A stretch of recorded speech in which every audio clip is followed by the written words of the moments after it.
Hello and welcome everyone. This is English in the Pocket, podcast number 4. I am Thyagi, your host in this learning adventure.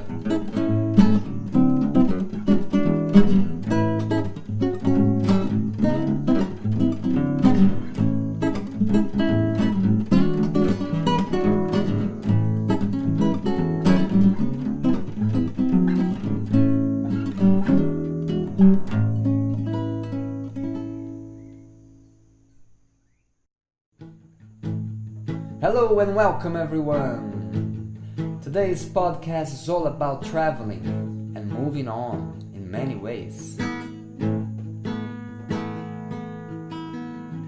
I'd like to start by quoting a very wise person who once said,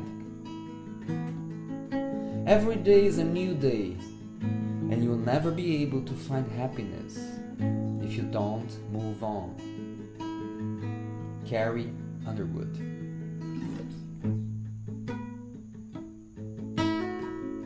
Now, if Quer is right, and I believe that she is under a certain perspective, moving on seems to be the most effective way to find happiness.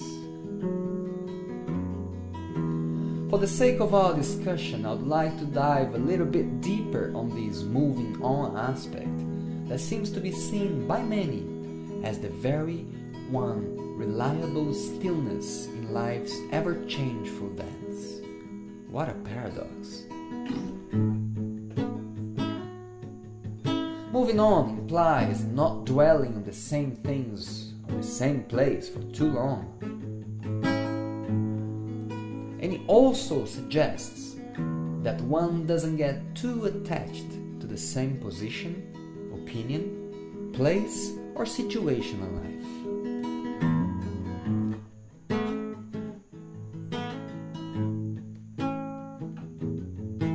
It's widely accepted that when things get too rough and tough in life, we tend to react almost as an instinct, just simply to get out of that situation, whatever it may be.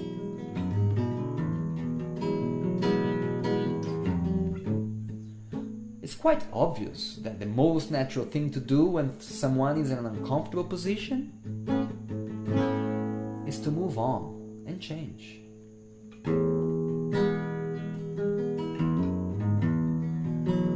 If that weren't true, we could be risking to be known as masochists. Back to the moving on aspect. It's also often connected to feelings such as freedom, liberty, freshness, clarity, and spontaneity.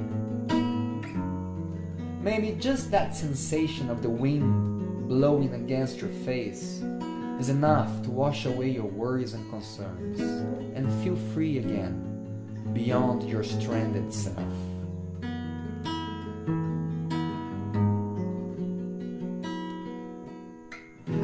Once a Buddhist Lama told me that we actually didn't need much to be completely happy and free. But if we believed it, we did, we'd be better moving towards that reality. What other choice would you have?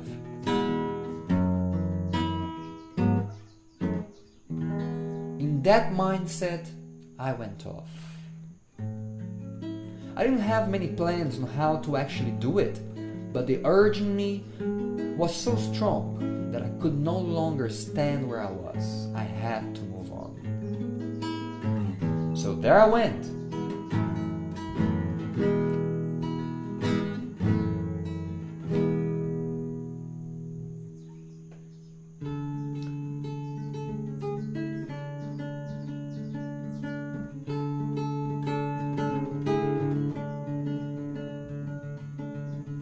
I took the plane to Miami, where I was meant to meet a friend with whom I had already traveled in Brazil.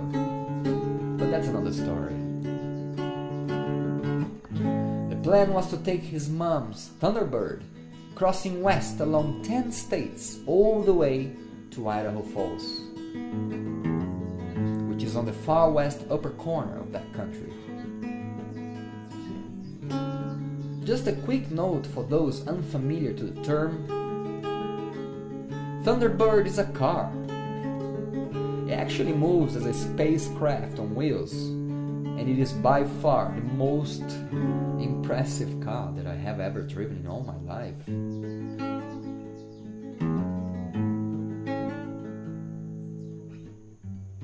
We started in Miami, drove to Jacksonville, where my friend's brother lived. From there we took a left and cruised through Georgia, Alabama, Mississippi, Louisiana, Texas, New Mexico,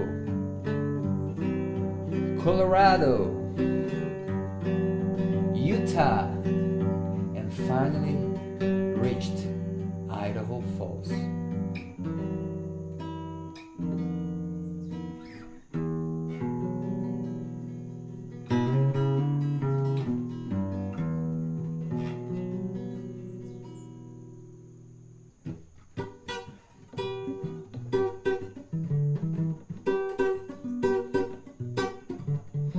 From Idaho, I carried on by myself, hitchhiking. That's right, sticking my thumb up out to the road, sometimes holding a sign that just said west. I was going west, as far west that I could, to Oregon State. Oregon's redwood forests are considered one of the tallest and oldest trees on earth, just to the point that a car can actually drive through one of those. The highest ones can range from anything around 90 to 115 meters, and I tell you, the sensation of being next to a giant that big makes you feel quite small.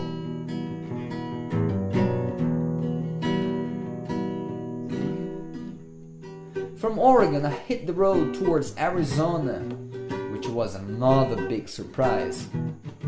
I had just heard of it in the Far West movies, but I had no idea what the desert felt like. I remember staying at the Navajo reservation, which was some 50 kilometers or so inland, a red dusted oceanic landscape. The sun blazed down during the day, and the wind blew strong in the night. The desert has its magic and its mysteries. We once went camping at Sheeprock, which is a sacred site for the Navajo people, and is a dramatic 2,000-meter plus rock mountain formation in New Mexico, near the border to Arizona. It was already dark when we arrived. We still had to find a place to pitch our tent and rest from the journey.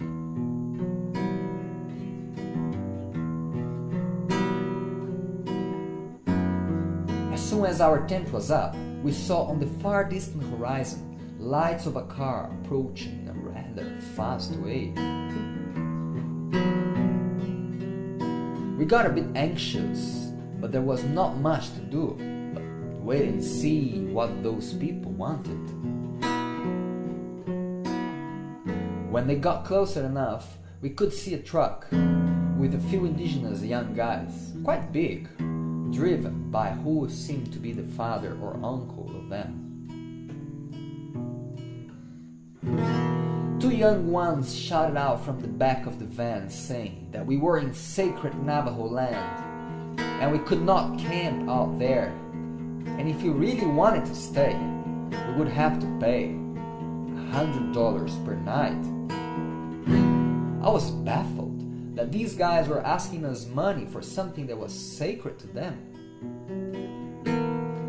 So as we got to speak a bit more, I noticed that the driver, the only real grown-up amongst them, was quiet, as if leaving all the talk to be done by the young guys that were determined in asking us for money. As the conversation escalated towards only one possible end, I approached the driver inside the pickup and looked sincerely at his eyes. Putting my hand in my pocket, I got a small crystal quartz that I had brought from Brazil and said, "Look, I'm not giving you this from my pocket as much as I am giving this from my heart, straight from my land, which is also very sacred to me." The man looked at the crystal, stopped for a second, and said something to the young guys in Navajo language, which might have meant something like, "Mission's done, let us go home." So my friend shouted out friendly to the guys, "Hey, do you know where we can get some firewood here in the desert?" To which they replied, "Get a beer and we will bring some firewood." Beer? So my friend agreed, and off they went. A few minutes later, they came back carrying logs and sticks, so we sat down, lit the fire, and finally confessed. "Sorry guys, but we haven't got any beer on us, but we did bring the guitar though." To which they smiled and chilled out to some Brazilian tunes.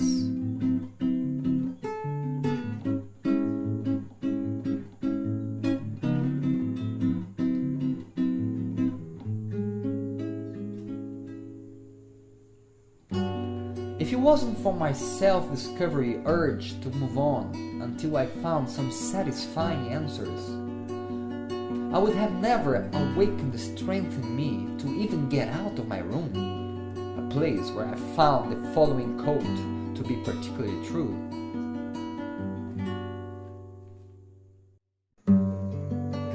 "Loneliness is an integral part of traveling.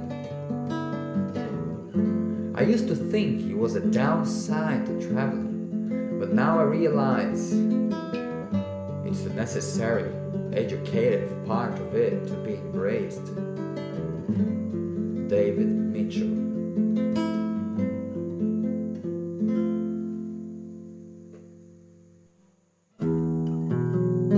But I really want to finish with this one. If you think adventure is dangerous, try routine, it's lethal. By the wizard Paulo Coelho.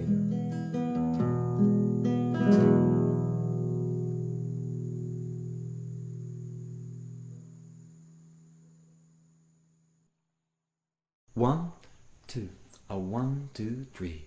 1 little, 2 little, 3 little Indians, 4 little, 5 little, 6 little Indians, 7 little, 8 little, 9 little Indians, 10 little Indian boys. 10 little, 9 little, 8 little Indians, 7 little, 6 little, 5 little Indians, 4 little, 3 little, 2 little Indians, 1 little Indian boy. Now your turn, okay? There we go. 1, 4, 7, 10 little Indian boys. 10, 7, 4, 1 little Indian boy. 1 little, 2 little, 3 little Indians, 4 little, 5 little, 6 little Indians, 7 little, 8 little, 9 little Indians, 10 little Indian boys.